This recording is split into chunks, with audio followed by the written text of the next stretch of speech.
When you have a product that every home and business in America uses and the industry has been around for several decades, how do you stand out? Even if your product is truly revolutionary, you still need to find ways to get noticed, especially in the early days. Today's guest has an amazing product, but he's also had quite a journey over the past couple of years bringing it to market in attention-grabbing ways that you could learn from as you grow your own business.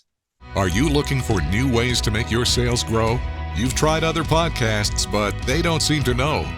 Harvest the growth potential of your product or service as we share stories and strategies that'll make your competitors nervous.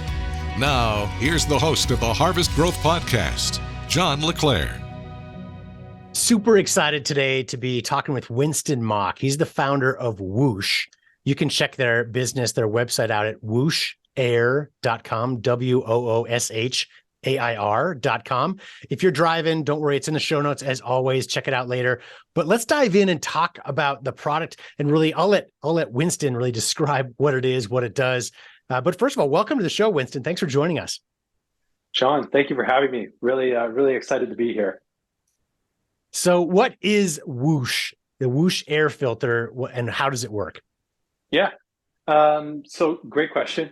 The Woosh air solution is comprised of two products, and they effectively transform your home's HVAC, which predominantly does heating and cooling, into a smart air purifier. So the product is made up of two, as I mentioned. It's a smart air filter, as you can see here, and an air quality monitor. And each part on their own, one monitors but can't act, and the other one can only act but doesn't monitor. So they work together and they bolt onto your existing HVAC system. And then now you have heating, cooling, and air purification. And what's cool about it is, we work very closely with the smart thermostat companies. So whether it's Sensi, Honeywell, Nest, or Ecobee, and we integrate in their systems because there's a part where, if the air quality is poor, your air quality monitor will go from a nice green to a yellow to a red. That's when a signal gets sent to your smart thermostat, so it's turned red. And that signals that we should circulate the air, which filters the air through your HVAC system. And so the smart air filter engages that point. And this air filter is a bit different than the one you might normally have at home, which is made in cardboard. It works like a Swiffer, so it has two parts. It's got a reusable frame and a disposable filter. So we work with top filter manufacturers to produce really high quality filters. So they meet the same quality standards of the filters you're buying today. And we specialize in MERV 13 filters, so ones that are very high performing, but we also choose ones that have technology that makes it very low energy. And then we've got this reusable frame, and this is where all the innovation is on the filter side, because not only is it reusable, so it's more sustainable overall, but it has sensors integrated into it and some convenience features, like just handles. If you've ever pulled a filter out of a furnace, sometimes it's hard to reach, or you've got to kind of pinch it. Or it could be in the ceiling. This has magnets, so it actually keeps it in place. But a cardboard one, if it's all dirty, would fall in your face. Yeah. So even simple things like that. And I think the most valuable point is really the sensors that are integrated directly in the frame. And this allows us to measure the performance of the air filter over time. And when you're talking about higher levels of filtration, you really want to make sure, they clog quicker. So you want to make sure you know when it needs to be changed. And we automatically monitor it for you. So this is a set it and forget it solution. Once you set it up, Woosh is monitoring your air filter. And when it's time for a change, we automatically send you one in the mail. So that way, when it shows up, you know exactly when to change it. We wanted this to be as easy for a homeowner to have and never to worry about it, because the number one thing people do is forget to change their air filter. Yeah. And, with the world now with wildfires, COVID, you just have pet allergies. Air quality is something that really improves the quality of life. And it's remarkable how many of our customers just send us emails just about, I moved to a Woosh filter, and my air is clean. I sleep better at night. My productivity is better. And I live in California where we've got wildfires, and that's why I started the company. So it's one of those things that, as the world changes with climate change, I think, filtration is growing importance, and our solution just makes it easier to manage. It's a set it and forget it solution. I love this product. It's funny. A couple of things come to mind for me. So one is I have a Nest thermometer or temperature guide at home, smart, Yeah. whatever you call it, device. And so it kind of, it sets everything up. And I just got the warning a couple of days ago to replace our filter. But right now, without Woosh, it's just based on time, right? So it just assumes it's dirty. So every time when I pull it out, it's disgusting. Like it's way beyond where I should have, but you forget about it, right? Like that's not something that's top of mind for us. So I love that this, the device is telling you when it's dirty, when it's ready. And I'm assuming, you probably have a lot more data on this, but I can only assume that certain times of year, it's going to get dirtier faster, right? So summer or winter is worse than another. So it's not so much a time period necessarily as it is and how much stuff is going through your home. Like you said, if you've got pets or things going on outside. I live in the suburbs of Denver, south of Denver, beautiful skies, it's clean, crisp air, and yet our filter is disgusting. We don't have pets at home, right? Like it's just like, and I don't know when it's going to happen. Sometimes it's much worse than others. So I love that it tells you when to replace it so you can have a cleaner, safer environment around your home, your family, visitors, etc. So it's a wonderful concept. Yeah. What are some of the oh, go ahead. I was just going to mention the analogy I like to tie it to is like your toothbrush often now, if you've got an electric one, has a blue strip indicator. And so before that was there, you just had to guess, I don't know, when you change the last or the bristle's frayed enough. But now with that blue indicator, when it needs to be changed, and ours is effectively doing the same thing. Unfortunately, filters are like hidden usually. They're in attics, they're in basements, they're in places where you forget to see them. That's why people just totally forget. And here we can, and it really impacts your HVAC system, right? Because the more strain you put in that system, that's the most expensive appliance in your entire home. And you don't want to get that.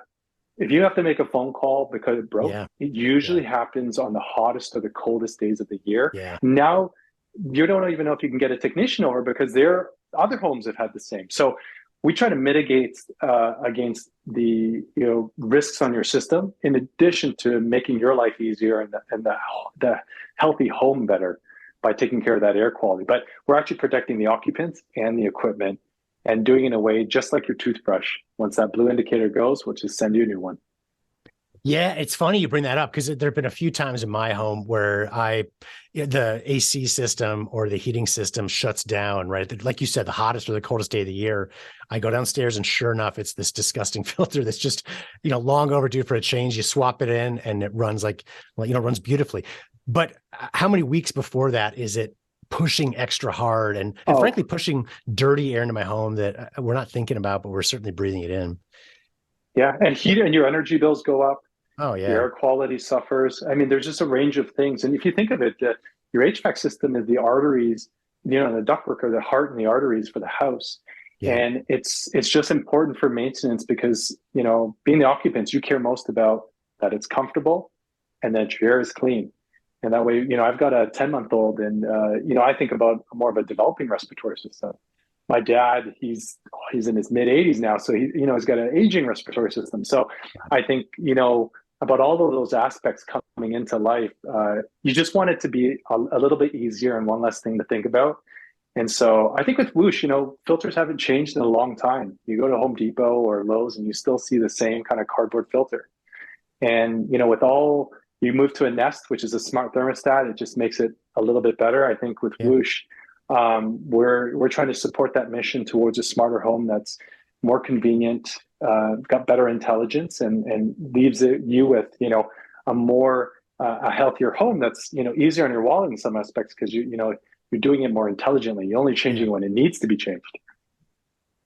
Yeah, it just feels like one of those ideas where it's like, I can't believe I didn't think of this. It's it's genius. It's like, I can't believe it doesn't exist or didn't exist before you came up with this product.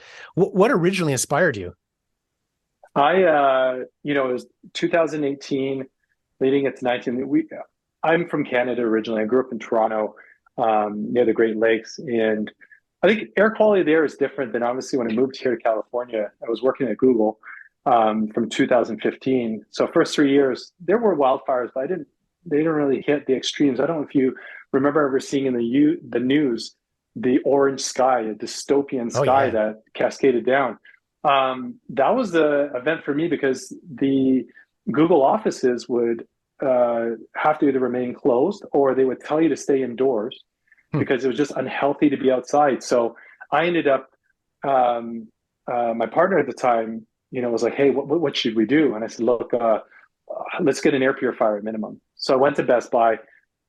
All the cheap ones had sold out. Only the really expensive Dysons were left. And I said, look, I don't want to spend 800, $900 to buy an air purifier. So I went on YouTube, and I think it was a University of Michigan had a professor who's like, look, here's a cheap air purifier. Go to Home Depot or buy it online and pick up a MERV 13 filter and stick it on a box fan. And at least you have something that will clean the air. And so I wanted to buy one filter, and it was like $25. And I was just like, oh, that's really expensive. And you work out the economics, you start realizing air filters are like big picture frames, and you're shipping a box that is a bit oversized. So you're paying $16, let's say, for the shipping. Yeah. The filter isn't that expensive. And so I thought to myself, well, heck, here's an opportunity. What happens if you could just like fold it? So the design I showed you with the Swiffer was just my first attempt down that foyer. But, it started with the wildfires, and then I really got a creative wind down that path because I saw a different way of doing it. And I gave it a shot. I was really big into 3D printing at that time. So it just kind of coincided.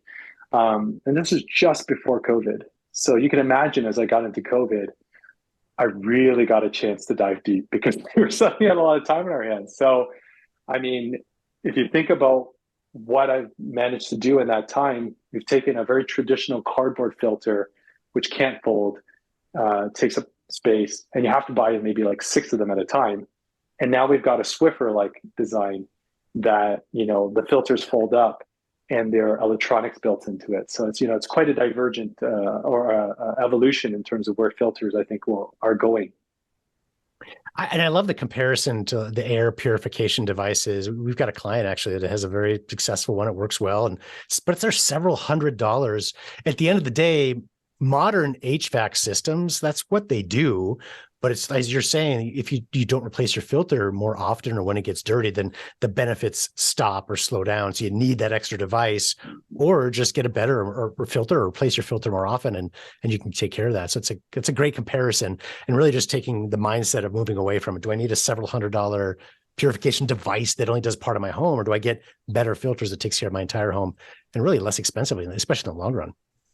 John, I would say you're a marketer at heart here. I hear exactly the things that, and this as the end user making for myself, yeah. You're exactly voicing really what the promise was. At the end of the day, the core values for at least Woosh, I really also wanted something. You mentioned their whole home. It takes care of your whole home. And the reality here was trying to make something more accessible, because it's something that's, it's only one filter, addresses the whole home. Yes, air room purifiers can have higher levels of filtration, and that's fantastic. I mean, you can always add that on. But I always term it as a first line of defense that can take care of generally most situations. This is a great single filter you can just easily change on an existing system you already have, and get your home into a place where it wasn't before. It's utility that actually just latent in your HVAC. But you need to be a bit more active with the filters, both by changing, and I think sensory means a lot, because when you move to higher levels of filtration, you have to just be more mindful that the sensors make sure that it operates properly. And when it's time to change, it is getting changed. Otherwise, you're effectively using a lot higher level of filtration in a system. If you leave it in absence, then it could be bad outcomes. Yeah. Just like you would leave a filter today. You mentioned it gets clogged. Yeah, for sure. So let's shift gears a little bit and talk about the marketing of your business and how what successes you've had already in the startup phase as you get ready for your big launch, really, to really get into market. So far, as I understand it, trade shows have been one of the elements or one of the strategies that's worked well for your business. How have you been able to take advantage of trade shows, or how have they been helpful for you specifically? Yeah, I guess we've done 2 types of shows recently. Yep. One leading into Christmas was more of a kind of a open fair. San Francisco has a local manufacturers fair, so a lot of local manufacturers can expose in. You just work in the floor. Like I used to work in a flea market, growing up as a kid. And so it was very similar. It's an open market. You're selling your product, but you're pitching. We got into Eureka Park. And so that was late in the year. And we got into Eureka Park at CES just this past January. And that was just an amazing experience because it's all dedicated to a lot of startups, and they've got a huge amount of traffic. I think CS is in the 100,000 plus range of visitors now, and I think they were obviously higher even before COVID, but it's coming back. And so it was just a huge expose for us to be able to engage with so many industry partners. Yeah. And I would say Woosh was positioned a bit uniquely because, and this is just my guess, but we were targeted by many. There was just a huge number of visitors. But if I were to put my wish list of companies I wish would come talk to us, almost all of them came. And I think it's partly because in our category, which is kind of DIY HVAC, there's only so many companies, I think, that were at CS doing such things. Yeah. So as you kind of went down into smart home and tied it to HVAC, particularly in the startup space, we were one of the few. And as it all came, we spent a fair bit of time with them. Some of them actually came by the booth maybe 5-6 times with different teams. I think the real bonuses for us leading up to this, obviously, is we did Kickstarter in April last year, and I immediately auditioned to get onto Shark Tank by October. And so, we were already gaining traction. So, even from our Kickstarter, we had many Fortune 500 companies had reached out at that point. And so from a marketing strategy, Kickstarter actually was enough because, in some respect, some of it has to do with the product. Air filters are I think a space that they generate a lot of recurring revenue. I don't think, a lot of people know how much they make, but I think it's a large industry. It's in every single home and business with forced air, which is for the nation, right? So, and it's also a space where you can imagine there's been a lot of players that have been there for a long time building their roles. Yeah. And so us coming in as a new incumbent really kind of shook things up because I think, just the profile, I came from Google, it's an outsider.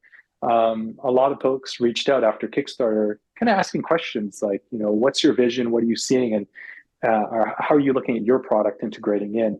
And a lot of people may look at us as a filter manufacturer, but we actually, if you saw the design, the filters are still in partnership with, leading manufacturers. We wrap it with intelligence because we're really a Silicon Valley kind of hardware tech company, if not data and analytics. Yeah. So we work in great harmony actually with the industry. So leading from Kickstarter and getting a lot of industry outreach helped us build those relationships. And then as we got into Shark Tank, it proliferated it to a lot of kind of medium-sized companies where people worked at. So a lot of people who watched Shark Tank, it drove D2C, but it also drove a lot of outreach from people who wouldn't have seen our Kickstarter.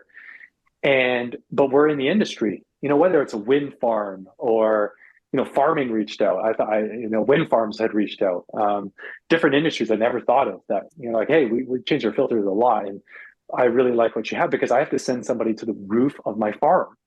Yeah. Right. Which is a pain. It's like, sometimes I pull that thing out and it looks clean, but I can't see it.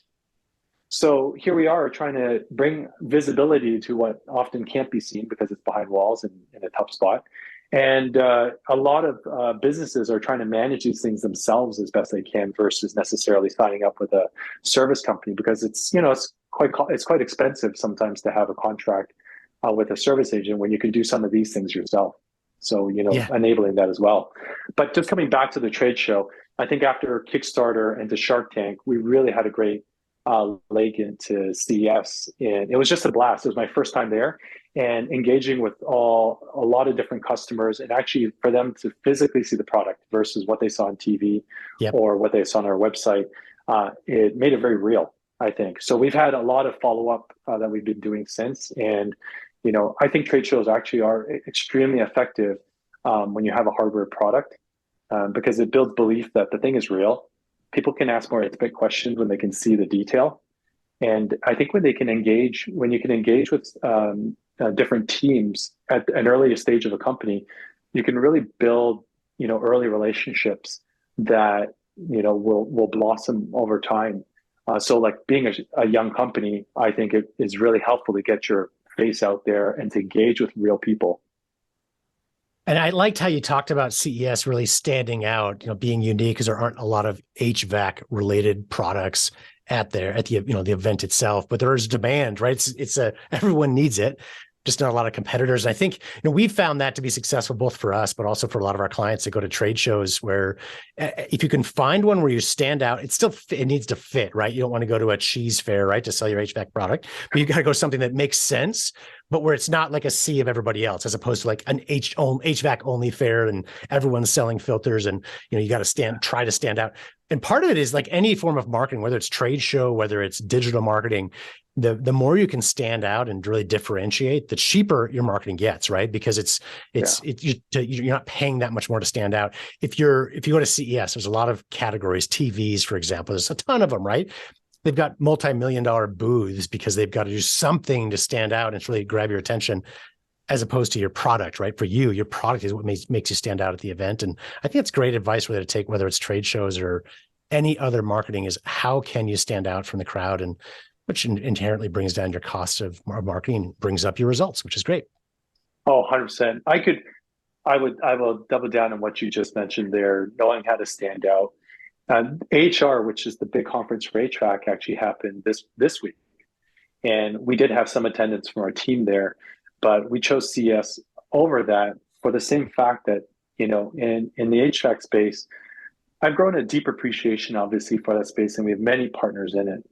But I feel, like you said, our ability to stand out there is going to be very different than if we invest our time in another show that has a lot of traffic, with a different type of reach. Sure. Obviously, the audience, it really matters how well it meshes. Like you said, if I went to a cheese one, I'd stand out, but it wouldn't make sense. Right. So I think there was the right selection in there.